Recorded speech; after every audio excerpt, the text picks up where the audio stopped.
C'est la 6e édition du Salon du Fémin. Bienvenue à Sillé-le-Philippe et comme je le disais juste avant, je suis bien entourée ce matin. Bonjour Daniel. Bonjour à vous. Le président de l'association de la cantine scolaire. Et c'est notre 6e édition, comme vous le disiez. Et cette année encore, nous avons un succès déjà. Car là, il est 13 heures presque et nous sommes à peu près à presque entre 350 et 400 visiteurs déjà. Donc on espère faire encore une très belle après-midi et que tout se passe bien. C'est un beau succès. Bonjour monsieur le maire. Bonjour madame. Un beau succès, on le disait. Je suis très content de voir que les organisateurs ont du succès dans leur organisation et puis de voir effectivement que Patricia Contarade se bouge beaucoup pour faire en sorte que ça fonctionne énormément. Patricia, que l'on salue, bonjour. Bonjour. Quel est votre rôle, rappelez-nous, dans l'association? Moi je suis membre, voilà, je suis juste membre, mais comme voilà, j'expose, je connais un peu le milieu de la création, j'ai trouvé que ce serait sympa de pouvoir faire gagner de l'argent à l'association, tout en proposant une exposition de qualité avec cet attrait culturel de faire connaître les créateurs qui habitent près de chez nous, quoi. Chaque année, il y a toujours plein de nouveautés ici au Salon du Fémin. Vous œuvrez, Patricia, pour avoir des exposants, des nouveaux exposants. Il y en a combien d'ailleurs cette année? Cette année, on en a 14 nouveaux. Voilà. On se réunit à peu près 2 fois, une fois en avril et puis une fois fin août. On se réunit à plusieurs et puis on étudie les dossiers, les photos, parce qu'on ne peut pas contenter tout le monde. Et puis après, voilà, on appelle surtout les nouveaux pour les inviter. 14 nouveaux, mais en totalité, il y a combien d'exposants aujourd'hui, Daniel? 26, ouais. 26 et on ne peut pas en mettre plus parce que notre salle ne permet que de mettre 26 exposants. Et ces exposants sont un peu exigeants, on pourrait dire, parce qu'ils ne veulent pas être dehors, donc il faut qu'ils soient bons. Oui, c'est un peu juste quand même aujourd'hui d'être dehors. Non, puis au cas où il pleuve ou quoi que ce soit, suivant les spécialités qu'ils font, donc on préfère les mettre à l'intérieur. Et puis, il y a beaucoup de spécialités, on va découvrir tout ça à l'intérieur. Voilà, bien sûr. Comment? On a des exigences liées à la sécurité. Donc je leur ai passé des consignes justement pour qu'on veille bien à ce qu'il n'y ait pas de problème qui interviennent dans la journée. Que tout se passe bien, merci. Merci d'ailleurs du travail qu'ils accomplissent pour l'association de la cantine. Voilà. Merci monsieur le maire. Je vous en prie. Merci à vous aussi. On va faire un petit tour, Daniel, Patricia. Vous venez avec nous, monsieur le maire, ou... Ouais. Bon, allez, c'est parti. On commence avec une nouveauté, Patricia, ce sont les savons qui sont vraiment très très locaux puisqu'ils sont fabriqués à Tuffet. Complètement, oui, à Tuffet, donc vraiment près de chez nous. Et puis moi qui suis une consommatrice, je peux vous assurer qu'on n'a plus... nous on a passé un hiver sans problème de peau. Donc là aujourd'hui Aurélie qui est amenée vers d'autres vents est représentée par sa maman. Et toute une gamme de savons de très très bonne qualité. Je vais voir la maman alors. Bonjour madame, quel est votre prénom? Comment? Quel est votre prénom? Françoise. Françoise. Alors aujourd'hui vous tenez le stand d'Aurélie? Oui, exceptionnellement aujourd'hui. Alors Aurélie, à la Maison de l'Eau au Mans. Ça fait combien de temps qu'elle fait ça, Aurélie? On va commencer la 3e année le mois prochain. Et alors, donc c'est exclusivement des savons artisanaux? Voilà, elle fait tout à la main, saponification à froid, et avec des plantes bio, des épices et des huiles vierges extra raffinées. Voilà. Extraite à froid. Voilà. J'ai remarqué que vous aviez spécifié, en fait, chaque savon a une propriété particulière parce qu'en fonction de ce qu'il... Voilà. Savon pour chaque type de peau. Il me semble que ça a été en plus vérifié par un dermatologue. Tout est vérifié dermatologiquement pour qu'il n'y ait pas de problème. Voilà. Et en plus, ça m'a l'air bien écologique parce qu'il n'y a pas d'enveloppement, il n'y a pas de bouteille. Ça dure longtemps. Il n'y a pas de conservateur, il n'y a pas de produits chimiques dedans. On sait d'où ça vient, on sait comment c'est fait. Et en plus, c'est fait chez nous. Merci beaucoup. Je veux dire bravo à Aurélie pour nous. D'accord. À bientôt. Au revoir. On continue, nous, Patricia. Je voulais aller voir le petit monsieur là qui fait le petit monsieur, je sais pas pourquoi je dis petit parce qu'en fait il est même plutôt grand. C'est une habitude de langage. Il travaille beaucoup avec le safran. Voilà, il a sa propre culture de safran. Et puis après, il propose des déclinaisons de confiture ou de gelée. Enfin, il n'y a que lui qui peut vraiment vous en parler. Bonjour monsieur, quel est votre prénom ? Alors moi, je m'appelle Thomas. Donc c'est les saveurs de Tom. Je suis confiturier et mon épouse est safranière à Domrée, donc dans le Maine-et-Loire, à côté de la Sarthe. Et donc je fais des gelées de thé, gelée de coteaux du Léon, poire caramel, fraise, gelée de jasmin, gelée de rose qui se marie avec du salé. Avec une base de safran. La gelée de coteaux du Léon, comment vous pouvez l'introduire dans la gastronomie ? Vous le mangez avec quoi ? Alors le coteau du Léon avec un chèvre chaud, un foie gras ou une viande blanche en fin de cuisson pour déglacer une poêle. Voilà. Il n'y a plus d'alcool dans la préparation ? Non, il n'y en a presque plus. Presque plus, ouais. Ouais, non. Si vous voulez, je peux vous faire une dégustation. Oh, si vous me prenez par les sentiments. Mais en revanche, je suis allergique au gluten, alors je ne pourrais pas manger de pain. Je suis embêtante avec ça, mais si vous avez juste une cuillère... J'ai goûté à une gelée de coteaux du Lion et je pourrais vous faire goûter au chutney, poivron, oignon, lait de coco, abricot, épices indiens. Je vais en rester au coteaux du Lion, alors ça va être l'heure de l'apéro. Merci. Vous avez goûté, vous aussi, Patricia ?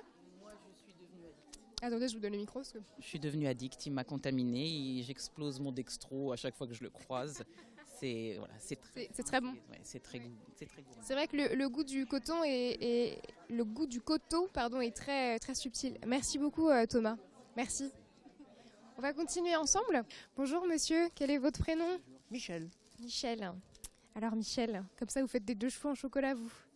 Oui, j'ai fait une 2 chevaux en chocolat il y a déjà quelques années maintenant. Ça vous a pris... Nature. Grandeur nature. Grandeur réelle, ouais. Vous avez fait combien de temps ça vous a pris ? Alors, uniquement pour le montage, on a commencé le montage le mardi après-midi, on l'avait fini le vendredi. Et quand la 2 chevaux était finie, on a donné un coup de marteau dessus, on l'a cassé. Vous l'avez mangé ? Ça a été vendu et ça a permis de financer une école dans un pays producteur de cacao.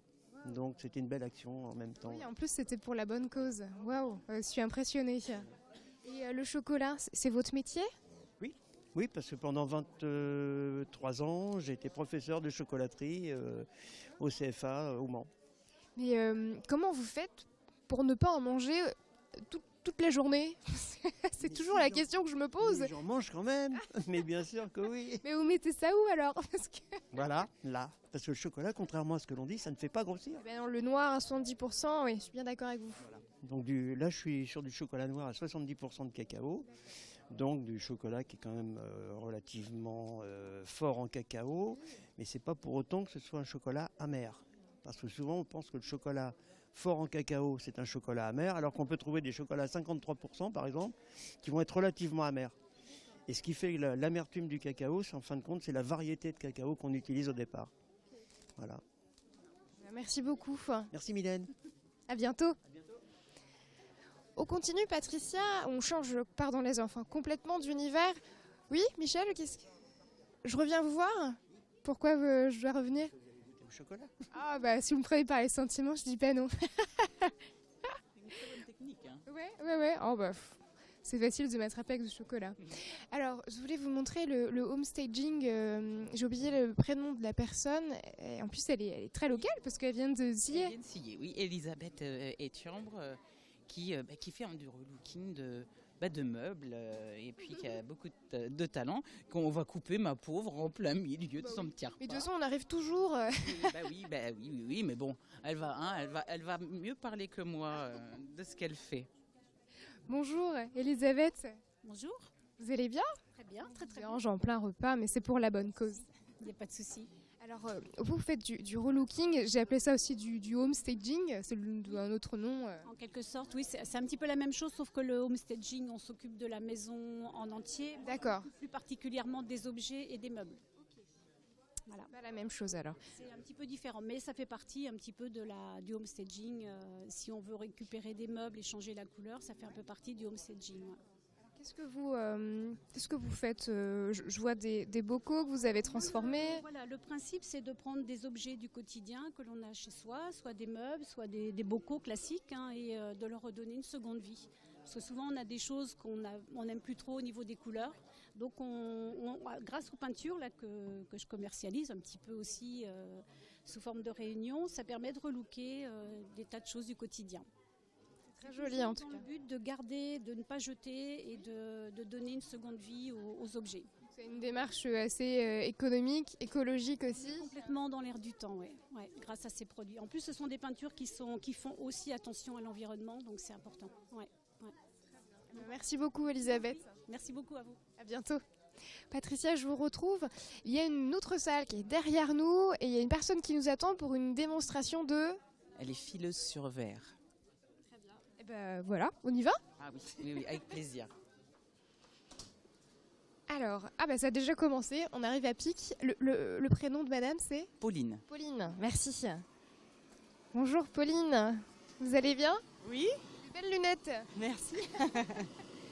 Alors, qu'est-ce que vous êtes en train de faire ? Donc, je suis en train de faire une perle au chalumeau, une perle en verre filée. Donc on est à 1200 degrés en bout de flamme. Ah, rien que ça. Ouais. Je vois que c'est très précis comme technique, vous tournez un petit peu... Je tourne, c'est le mandrin que je tourne ici, qui sert à faire le trou de la perle, pardon. C'est extrêmement minutieux. Vous avez mis... ça. Combien de temps vous avez mis pour apprendre à faire ce geste ? Je mets facilement 5 ans pour avoir une maîtrise vraiment bien du verre et puis surtout de la chaleur, en fait, de la flamme. Il faut connaître sa flamme pour bien faire ses perles. La durée de vie d'une perle comme ça ? C'est à vie après. Faut éviter de la faire tomber. Oui. Évidemment, mais sinon, c'est à vie. Très bien. Merci beaucoup, Pauline. Merci. Il y a encore beaucoup de stands à découvrir ici, Patricia. Évidemment, on n'a jamais le temps de tous les voir. Et puis, comme il y en a beaucoup et beaucoup de nouveaux. Oui, c'est vrai que cette année, on a renouvelé vraiment. On a 14 sur 26, on a 14 nouveaux créateurs. On essaie de renouveler, que les gens n'aient pas l'impression de voir toujours la même chose. Et puis donner sa chance à chacun. Tout à fait. Voilà, et puis c'est vrai que... on remercie déjà aussi tous les gens qui nous ont aidés, la Foncière Le Lièvre, qui grâce à eux, vous êtes là. On remercie aussi les Super U, de Bonne Étable, de Montfort, Autovision, Promocash, et puis tous les partenaires. Tous nos commerçants, le restaurant, le rendez-vous, la boulangerie, la coiffeuse. Tout le monde. On a eu un bel élan cette année, ce qui nous aide un peu parce que c'est vrai que le bénévolat c'est très compliqué. On n'a pas beaucoup de bénévoles, donc. C'est un beau résultat vu la fréquentation que vous avez eue cette année. Ouais, c'est vrai que là pour une matinée ça a bien démarré, donc on va espérer que cet après-midi ce soit encore. On vous le souhaite. Merci beaucoup. On a perdu Daniel en route, mais on le salue. On le salue. Je de votre part, il n'y a pas de souci. On va se quitter sur ces mots. À bientôt, Patricia. À bientôt, bonne continuation. Merci. En parlant de continuation, maintenant je vous emmène direction René. Vous savez, René, c'est une ville d'art et ça tombe bien, c'est le nom de l'association qui présente une exposition d'artistes au cœur du village. C'est parti.